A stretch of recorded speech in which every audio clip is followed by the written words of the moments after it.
ఆ పాములు అవన్నీ పొడిచేసి పాముతో చావు తప్ప ఏ విధంగా చావు మీద కాదట. అలాంటిది ఆ భగవంతుడికి ఆ కూతురు పూజించకపోతే ఆమెకు చాలా కోపం వచ్చింది.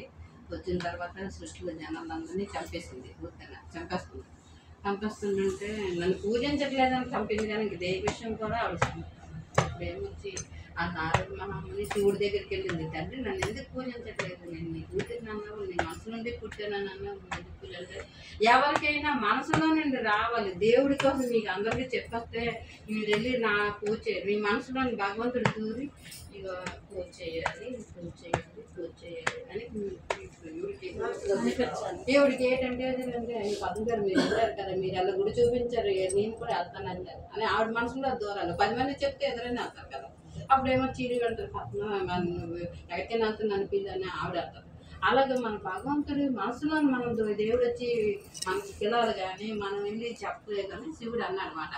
అయితే అలాగా తండ్రి అనేసి చేసి నన్ను ఎవరు పూజించలేదని పాటేసిందండి. మొత్తం అంత ప్రపంచాన్ని పొట్టలని పాటేసిన తర్వాత భగవంతుడు ఏం చేయాలో అది ఆత్మ చంద్రసేనుడు అది పేరు ఆ మహారాజు.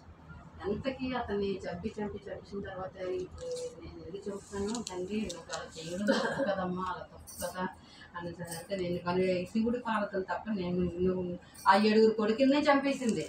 మొత్తం లోకాన్ని రాజ్యాన్ని అడుగుతున్నట్టు చేసేసినా మాత్రం వదలలేదు. ఒక రోజు అతని ఆత్మ మనసులోని నేను శివుడికి శివలింగాన్ని పట్టుకొని ఏడుస్తున్నాను.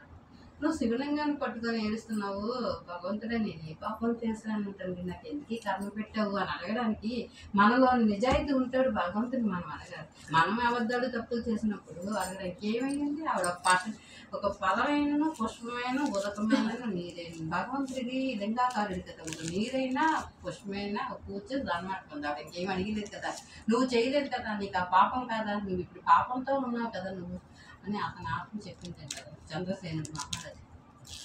నీకు ఇంత కష్టపెట్టడానికి కారణం అనేసిన తర్వాత అవును నేను చేసింది చాలా తప్పే అనేసి చాలా బాధకున్నాడు.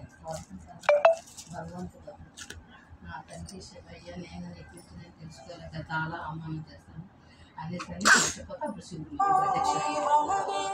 ప్రత్యక్షమయ్యి భగవంతుడా ఏం కావాలి, నేను నా భక్తుడు కదా, నీకు ఏం కావాలి, నాకు ఏ భక్తి ఏంటి అక్కర్లేదు, ఆవిడికి కూడా పూజలు పురస్కారాలు చేయాలనుకుంటా. ఆవిడ పూజ మనం పాలేస్తాం. బొట్టుల్లో పాలేయడానికి కారణం మానకదేదండి. అప్పటి నుండి నాగల చవితి జరుగుతుంది. అప్పటి నుండి అంతకు ముందంతా నాగల చవితి లేదు. నాగులకి ఫస్ట్ కార్తీక మాసం ముందు రోజు నాడు నాగుల చవితి జరగడానికి కారణం ఏంటంటే ఆవిడ ఫస్ట్ పూజ చేసిన తర్వాత ఈ 30 రోజుల్లోనూ శివుడికి మనం 4 సోమవారాలు 4 వారాలు అన్నీ చేస్తాం. అది జరగడం అప్పుడు భగవంతుడు శివుడు మాత్రం స్మరణ చేస్తే మాత్రం ఏ తడుకునే ఇస్తారు. అతనికి ఆది లేదు అంతం లేదు. భగవంతుడికి ఆది లేదు అంతం లేదు. ఇంకే దేవుడికైనా ఆది అంతం ఉంది. దేవుడైనా అందుకనే